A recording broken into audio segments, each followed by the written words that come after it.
The questions that people sent in to me was, Big Show, please retire.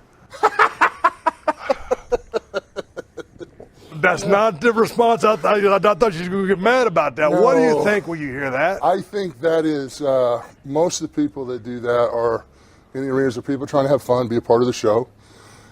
Some of those that take it seriously really don't understand what our product's about, because they don't understand what I'm actually doing for our product, what I actually do for the younger talent. I get the tweets too, oh, step aside, you're killing all the younger talent. Hey, dumbass, I've maybe won 8 matches in the past 2 years. How in the hell am I killing off all the time? That's right. That's right. I don't like the Big Show. I don't think there's, if you didn't know, now you know. I don't like the Big Show. I've never really liked the Big Show. Never been a fan of his work. He's just been a lumbering giant for a really long time. Matter of fact, couldn't tell you anybody who was a fan of the Big Show, if we're being quite honest.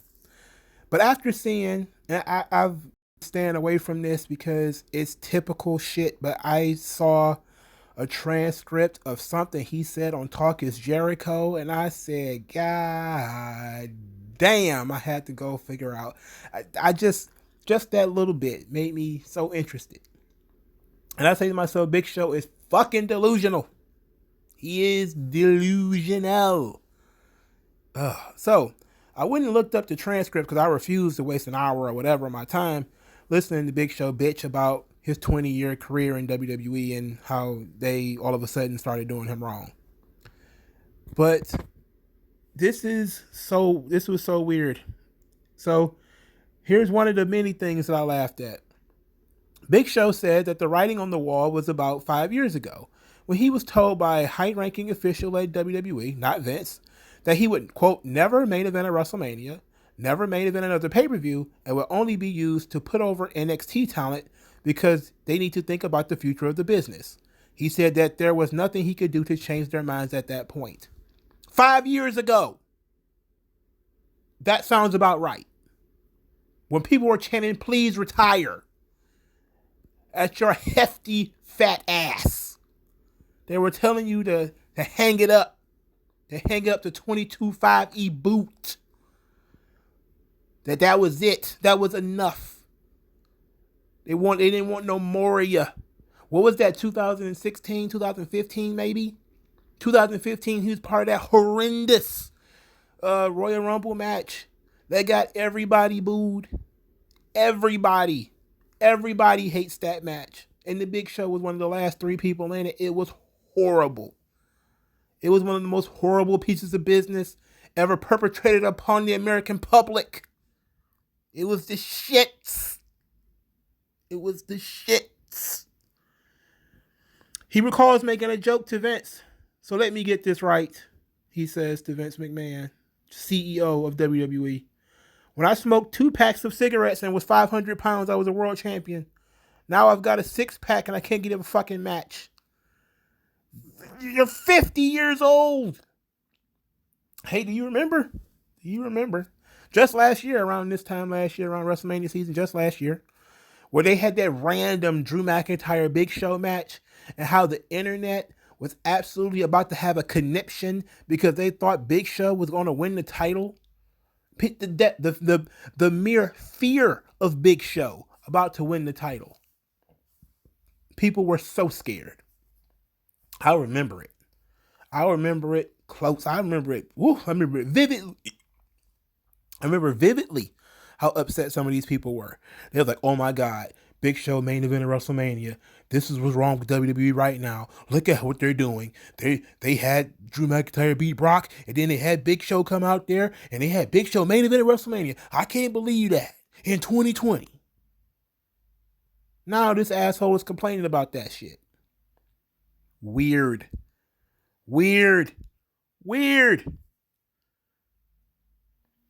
Oh boy, that's Oh my God, bro. Let's see. Paul says that it wasn't a matter of winning matches. He just wanted to be involved with better stories and to tell better stories. He says, I went from not being able to tell stories to turn into 7-foot enhancement talent. That's what it was, because I could work with anybody. I can get anybody over. Sometimes, even at the point where I was trying so hard to get other people over, it was taken away from what I could do. Paul says that he was often called upon to be put in the enhancement role because he was the only guy that had the recognition and could give validity to what they were trying to build. Quote, because they had run through so much talent and lack of return, nobody was really over or were in a position where they could give. What are you talking about, Big Show? Seriously. Nobody wanted to see you in these later years. To be quite honest, I can't think of anybody who wanted to see you past 2006 when those people were chanting, change the channel at you. Big Show, when were you a commodity? 2000, when they sent your ass to OVW? 1999, where they brought you in and then immediately beat you on TV? 1998? Was that when you were doing the smoking gimmick with Sting? And you got beaten like, 4 minutes in the for a tag team title? Was it 1997? 1996, maybe 1995 when you debuted. Maybe that's when you were a commodity. You were, I don't want to put it this way. I need to. It's the circus, B. You're like the bearded lady. Like, where else can you go and find a 7-foot guy that can do this?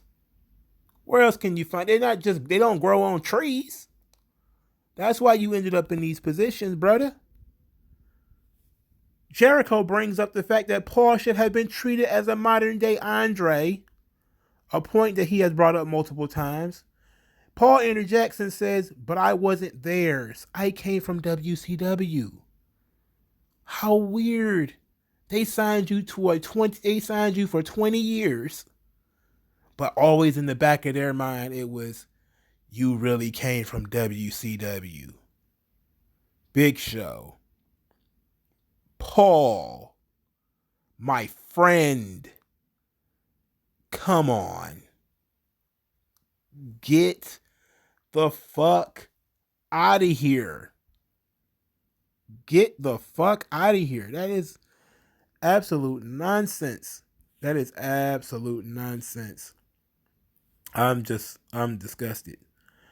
Oh, shit.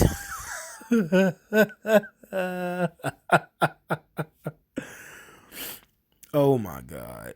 Oh, this is horrendous. This is absolutely horrendous. This is horrendous shit.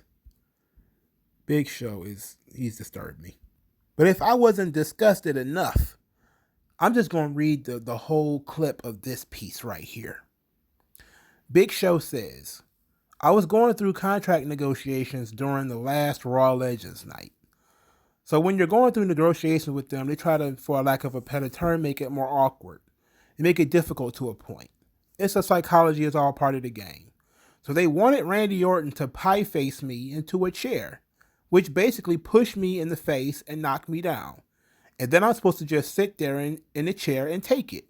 And I'm like, well, he's not going to shove me on my ass. No disrespect to Randy, but Randy knows he couldn't do it if I didn't want him to. So to do something quarterly, yeah, Randy could put his hand on my chest. And I'll sit down because I'm not going to fight Randy because he's trying to get in my head. You can always do that story, even though it's the wrong story to tell with me. I mean, Randy put his hands on me, and as a giant, I should have knocked him the hell out of the hallway. That would have been good business, but then to go to the ring and sit on the ramp or on the stage with Hogan and Flair and Booker was out there, a lot of Hall of Famers and legends. They're really trying to shove me down the road because, yeah, they want to use my notoriety to do community work, to do overseas media, to do all of that stuff. They're taking my passion away from me. They were taking wrestling away from me. To sit there on the ramp and then, get called a has-been while I sit there and watch a match. It just, you talk so much about legends and respect for legends.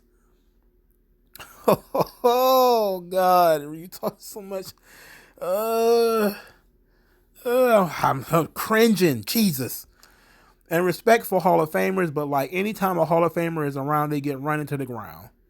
That's one of those things where the machine is always moving forward, and any blood they can get out of whatever stone it is, they're going to get that last drop until there's nothing left for anyone. The talent doesn't have anything left. The fans don't have anything left. And I was like, that's just the icing on the cake. I need to restart. I need to rebrand myself. Big Show, you do not deserve, you're right, absolutely, you do not deserve to sit on the same stage with Booker T and Hulk Hogan and Ric Flair. You absolutely do not. Absolutely do not. They should have been offended that you were there. But then again, fucking Alicia Fox was there too, so I guess you got just as good a chance of being there as she does. I am appalled by the sense of entitlement. I am floored by the sense of entitlement for a guy they had to basically retrain when they signed him. A guy they had to take off TV at least once every 6 months because he kept getting fat and fatter. This big human blimp. I cannot believe this shit. I cannot believe this. I am floored. I am appalled. This is disturbing. This is disturbing. This is pain. Are you serious, Big Show? What do you... I don't get this. This is a guy in the Big Show that they made a TV show with, that they have made movies with. They have done everything they could possibly do with the Big Show. He is not a viable in-ring performer anymore. He has not been in over 5 years an attraction that people are interested in watching on television or pay-per-view. Why don't he get that in his thick fucking skull? Why? I don't understand. I don't understand this. And this is painful. It's painful. He should be treated like Andre. That's what Jericho thinks. Is that just Jericho blowing smoke up? How drunk is Jericho here? He must have been guzzling Paul Masson by the gallon to have this kind of function in his brain. There's no way. Big Show was dressed as Baby New Year. No, Andre wouldn't have done that. Andre would not have done Baby New Year. No. Oh. Fuck. I patiently await Christians talk as Jericho said. Hopefully he's not nearly as delusional. I patiently await Christians talk as Jericho segment. Let's go back to the chanting, please retire at the Big Show. Change the channel when the Big Show comes on TV. Because that's how people have been reacting to him for 10 years. But he thinks apparently he should be featured. Big Show. Oh, man. This sucks. Yeah.